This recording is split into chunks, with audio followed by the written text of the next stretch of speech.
Minutos. Saludamos al economista Carlos Cordero. Él es analista económico.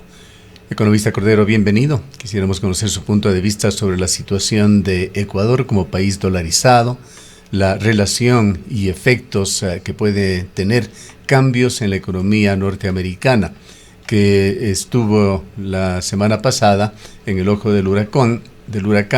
Se señaló que la situación en Estados Unidos preocupó al mundo y tuvo efectos en las bolsas. ¿Cuál es la situación y qué es lo que puede pasar? Es lo que quisiéramos analizar con usted en esta mañana. Bienvenido. Buenos días, gracias por la entrevista. Bueno, la situación que se presentó la semana pasada en las bolsas es una consecuencia fundamentalmente de las altas tasas de interés que ha manejado no solamente el sistema de Reserva Federal de Estados Unidos, sino en general los gobiernos, también europeos o el Banco Central Europeo, con el afán de controlar la inflación. Como antecedente debemos decir que ese proceso inflacionario que se vivió en Estados Unidos, en Europa y en los grandes países y que tuvo repercusiones acá también en América Latina, fue consecuencia de la gran emisión monetaria que se hizo para contrarrestar los efectos negativos del COVID. Entonces, como había una gran cantidad de circulantes, dólares, euros, etcétera, empezaron a subir los precios una vez que superamos la etapa del COVID. Y en la lucha antiinflacionaria, la política común utilizada es la subida de las tasas de interés. Las tasas de interés han estado extremadamente altas y esas tasas de interés altas lo que estuvieron provocando es un riesgo de recesión económica, es decir, un desaliento a la inversión. Entonces, esa señal de recesión económica fruto de esas altas tasas de interés es un poco lo que se sintió la semana pasada en las bolsas.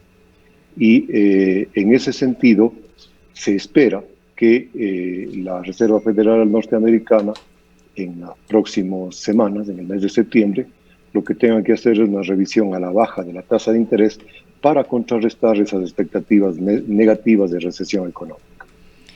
Economista Cordero, buenos días. La pregunta es, ¿la situación de Estados Unidos realmente debe preocupar? ¿Está a un paso de una recesión? Pues este temor provocó lo que vimos la semana pasada, una caída en las bolsas y una preocupación en toda la economía mundial. ¿Deberá tomar medidas inmediatas Estados Unidos? ¿Cuáles son los reales riesgos de que entre en un proceso de esta naturaleza la economía norteamericana?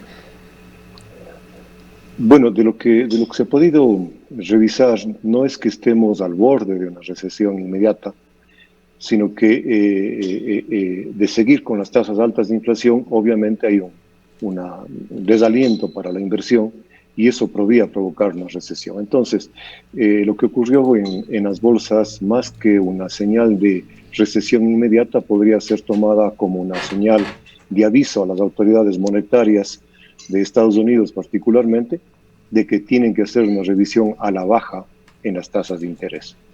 De paso, en este sentido hay que tomar en cuenta que la Reserva Federal norteamericana, igual que muchos bancos centrales en el mundo, son autónomos del Poder Ejecutivo. Entonces, más que un problema del gobierno de Biden en este caso, es un manejo monetario de la Reserva Federal que es, insisto, autónomo.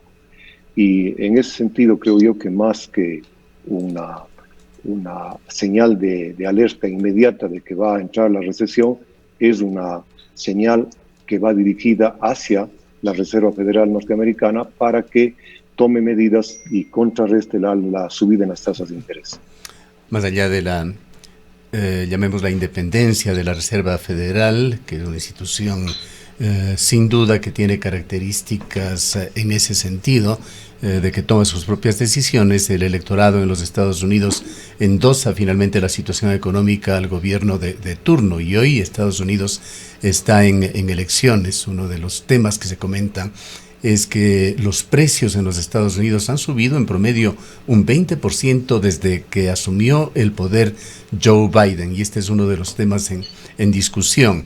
Pero hubo la divulgación de cifras la semana pasada, hace 2 semanas en realidad, que desataron estas especulaciones y dudas la semana pasada y que tenían que ver con el empleo y el desempleo en los Estados Unidos, que primero alarmaron y luego desvirtuaron también estas alarmas, cifras relacionadas con este tema. ¿Cuál es la relación entre esto, empleo, desempleo, inflación y riesgos sobre un estancamiento o recesión de la economía en los Estados Unidos? ¿Cómo entenderla? Bueno, claro, en primer lugar, indudablemente que más allá de la independencia que pueda tener en este caso las autoridades monetarias, la situación económica pasa la factura, digamos así, al gobierno que está.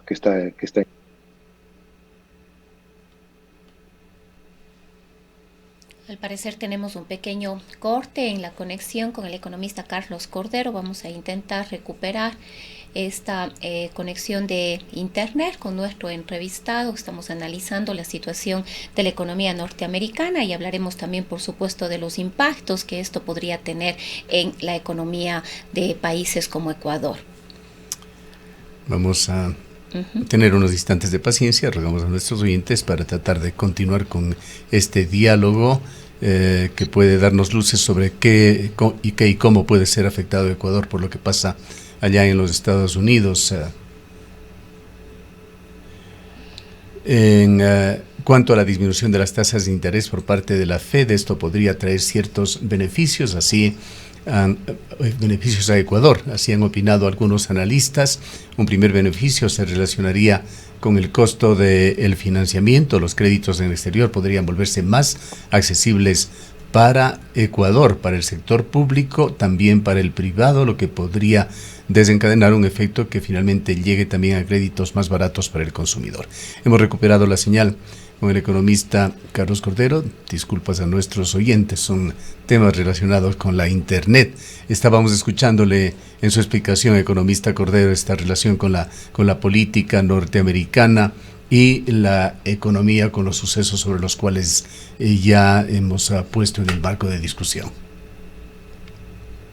Sí, bueno, decía que más allá de la independencia que pueda tener la autoridad monetaria del Ejecutivo en cualquier país, los problemas económicos siempre son atribuidos o endosados al Ejecutivo, y eso puede tener sus efectos políticos en esa campaña electoral que estamos viviendo en Estados Unidos. Eso por una parte. Por otra parte, los indicadores de recesión económica justamente pasan por los indicadores de desempleo. Es decir, si el desempleo se mantiene o el desempleo sube, significa que no se están generando los puestos de trabajo adecuados para captar nuevos empleados. Y eso es un síntoma o es una alerta de que no está habiendo inversión porque no se están creando nuevos empleos. Entonces, lo que pasó la semana pasada, una vez que se divulgaron los resultados de la encuesta laboral en Estados Unidos del mes de julio, en donde se mostró que existía un pequeño decrecimiento, digamos así, del nivel de empleo, esa fue la señal de que algo estaba pasando en la economía y por eso vinieron las preocupaciones sobre la recesión económica. Ahora, en cuanto a las repercusiones, todo hace pensar que en septiembre la Reserva Federal Norteamericana va a revisar las tasas de interés hacia la baja. No esperamos que sea una revisión muy alta. Se estima que no será superior a 0,5 puntos la baja, pero es algo que puede ayudar a recuperar la confianza en Estados Unidos. Las repercusiones que eso puede tener en la economía ecuatoriana son básicamente por el costo del dinero que se capta en Estados Unidos y en general en los mercados financieros internacionales. La captación en este momento todavía está bastante alta.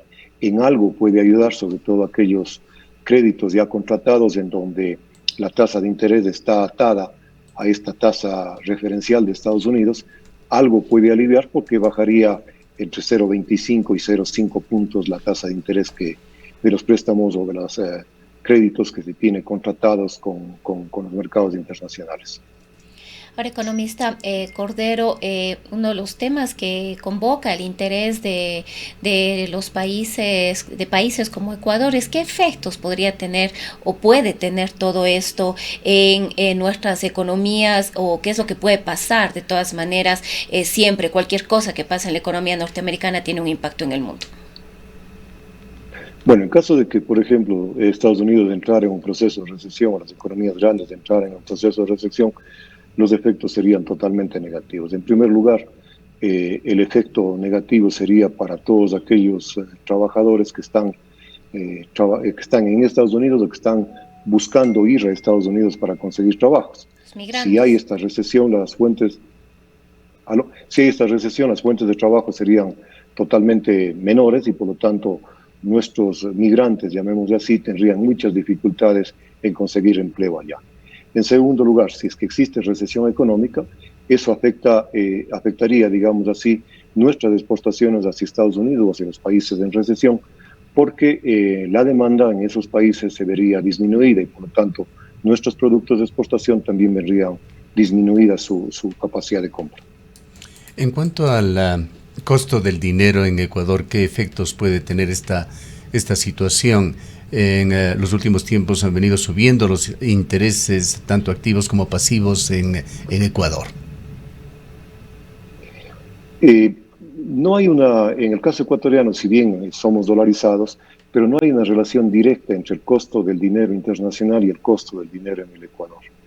El costo del dinero en el Ecuador, con tasas que están reguladas por el Banco Central, tiene un comportamiento bastante irregular, no tanto porque los préstamos suben en cuanto a la tasa de interés, sino porque hay a veces una pelea o hay una disputa por captar dinero en los distintos entes financieros, cooperativas, sistema financiero, etcétera. Entonces, el problema en el Ecuador de las tasas de interés es la subida, a veces exagerada o a veces extremadamente alta, de la tasa de captación, de lo que se llama la tasa pasiva. Ha habido en este momento, por ejemplo, situaciones o instituciones financieras, sobre todo del sector cooperativista y algunos bancos también, que están pagando tasas de interés en captación, o sea, en tasa pasiva, que bordean el 12%. Eso obviamente obliga a que la tasa en la cual se coloque ese dinero tenga que tener también tasas mayores para que haya el adecuado margen. Y eso es lo que más o menos ha ocurrido en el Ecuador. Pero no es tanto que la tasa haya subido porque la tasa internacional subió, sino porque más bien en los últimos meses, en los últimos 6, 7 meses, en el Ecuador se vivió una lucha, si cabe el término, por captación de dinero de los distintos entes financieros, insisto, principalmente del sector cooperativista. Ahora, yendo a otro de los indicadores de Ecuador, el riesgo país la semana pasada estuvo fluctuante, subió y bajó, pero manteniéndose siempre por encima de los 1.300, incluso los 1.400 puntos. En promedio estuvo unos 1.400 puntos. Más allá de lo que sucede en el país, el riesgo país se mantiene alto, ha bajado hasta el orden de 1.200, pero en los últimos tiempos ha subido nuevamente. ¿Qué es lo que produce esto? ¿Qué es lo que refleja de la economía ecuatoriana? Se ha dicho aquí que el cierre del ITT es uno de los temas, del otro la inestabilidad política, la inseguridad jurídica, los problemas entre el Ejecutivo y la Asamblea, etcétera, etcétera, y ahora está de por medio también una campaña electoral que en 6 meses llevará a los ecuatorianos a decidir por un nuevo gobierno. ¿Qué es, en su criterio, lo que sucede con este tema del riesgo país y por qué Ecuador no llega a bajar este indicador? Bueno, el riesgo país, como se ha conversado varias veces, es una suerte de cómo nos ven en el exterior, sobre todo cómo ven la capacidad que tiene el país para hacer pago de su deuda externa, sobre todo de la deuda pública externa, de los bonos.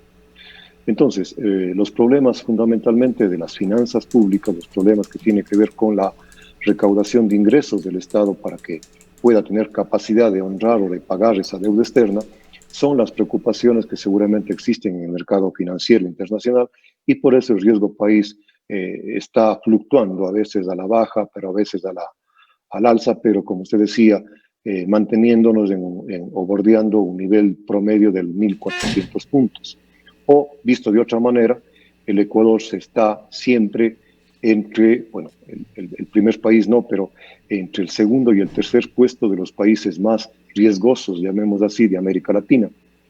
Primero, obviamente, está Venezuela, que casi es un país deslotado en ese sentido, pero el segundo puesto en los países más riesgosos sabe estar Bolivia y Ecuador, y no nos movemos de ese puesto.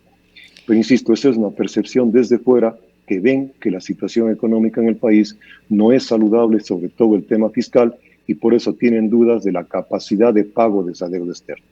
Los factores para que haya esa mala percepción son varios. En primer lugar, que en realidad el Ecuador no está generando nuevos ingresos, hay un gasto público elevado, y en segundo y tercer lugar sería todo el tema de la inestabilidad jurídica, de la inestabilidad política que hace que se desalienten inversiones. Y creo yo que hay un tercer elemento fundamental que es el que nos está afectando últimamente, que es el tema de la seguridad ciudadana, con toda la acción del crimen organizado en el país, que afecta indudablemente a la economía. Ahora, economista, hace unos días hubo también un debate interno aquí en el país de si estábamos o no estábamos en recesión. El Banco Central dio un informe, algunos economistas hicieron algunos análisis, dieron algunas explicaciones. El ministro de Economía y Finanzas dijo que no, que más bien empezaba de aquí en adelante un periodo de recuperación de la economía de Ecuador. ¿Qué mismo está sucediendo aquí en el país? ¿Estamos en recesión? ¿No estamos en una recesión? ¿Hay este riesgo? ¿Efectivamente hay una recuperación de la economía o estamos entrando en camino de esa recuperación? A ver, ahí había dos elementos que debían analizarse. ¿Qué se llama recesión económica o cuándo se dice que estamos en recesión económica y cómo se califica o cuándo se dice que un país está en recesión económica? Los indicadores a nivel mundial que se utilizan para ese tema son básicamente el comportamiento del crecimiento de la economía trimestralmente. Entonces, en el caso ecuatoriano, la economía ha crecido el último trimestre, de acuerdo con el reporte del Banco Central, creció en el primer trimestre, y por lo tanto, técnicamente, o con ese concepto, diríamos que el Ecuador no está en recesión económica, porque para calificar a un país en recesión económica tenía que tener al menos 2 trimestres seguidos de crecimiento económico, que todavía no ha ocurrido en el Ecuador. Lo que pasó fue que la publicación que hizo el Banco Central es una publicación, digamos así, más teórica, más conceptual, analizando una serie de indicadores con otra metodología, con otra forma de ver la situación económica, y en esa publicación ellos decían que el Ecuador está entrando en zona de recesión económica. Claro, entonces puede ser una alerta de que la economía no está bien, indudablemente, pero técnicamente todavía no estábamos en recesión económica. En ese sentido fue la discusión y en ese sentido fue la aclaración del tema. Lo que sí preocupa es que la situación de la economía no es buena, y a lo mejor lo que publicó el Banco Central es una alerta muy anticipada de que si siguen las cosas así, podríamos entrar a futuro en unos 2 o 3 trimestres más en recesión económica. Ahora, economista, ¿usted considera que efectivamente, según lo que manifestó el ministro Juan Carlos Vega, estamos empezando o estamos entrando en un camino de recuperación?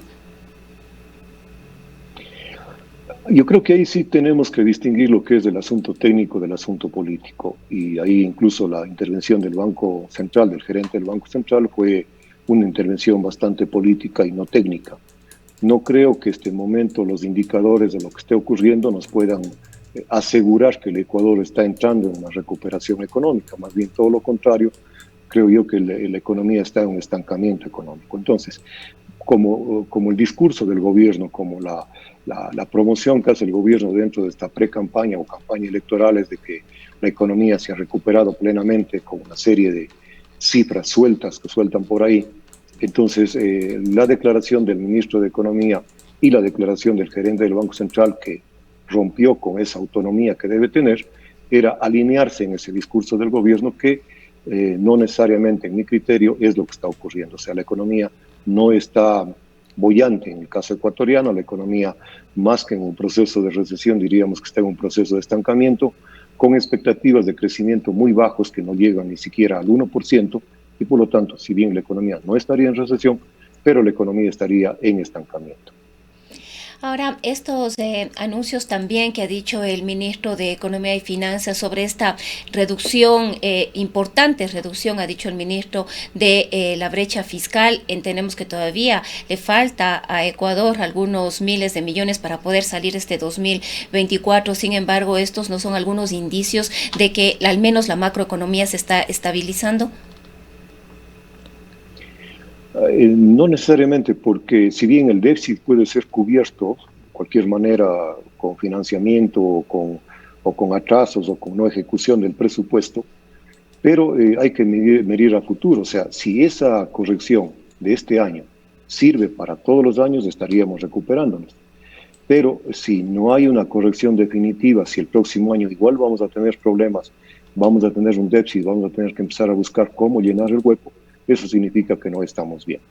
Y el otro problema es de que, si bien los déficits se cubren con endeudamiento, el endeudamiento significa una erogación fiscal en los próximos años.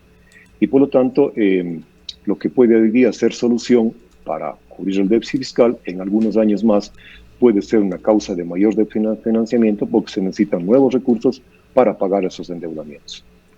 Para finalizar, economista Cordero, en declaraciones recientes el ministro de Economía, Juan Carlos Vega, mencionó el tema de la dolarización y señaló que él en un momento dado estuvo extremadamente preocupado por este tema, pero que la situación ha sido controlada. ¿Qué comentario se puede hacer sobre esto? ¿Qué tan sólida está la dolarización en Ecuador? Yo creo que ahí sí estamos bien, no creo que existe un riesgo claro de que podamos salir de la dolarización, ni mucho menos.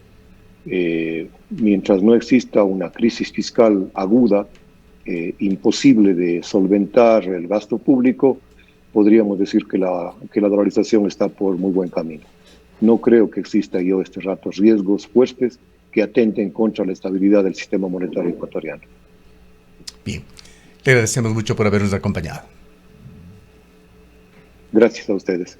Declaraciones del economista Carlos Cordero, ex rector de la Universidad de la SUAY, analista económico. Son las 8 de la mañana.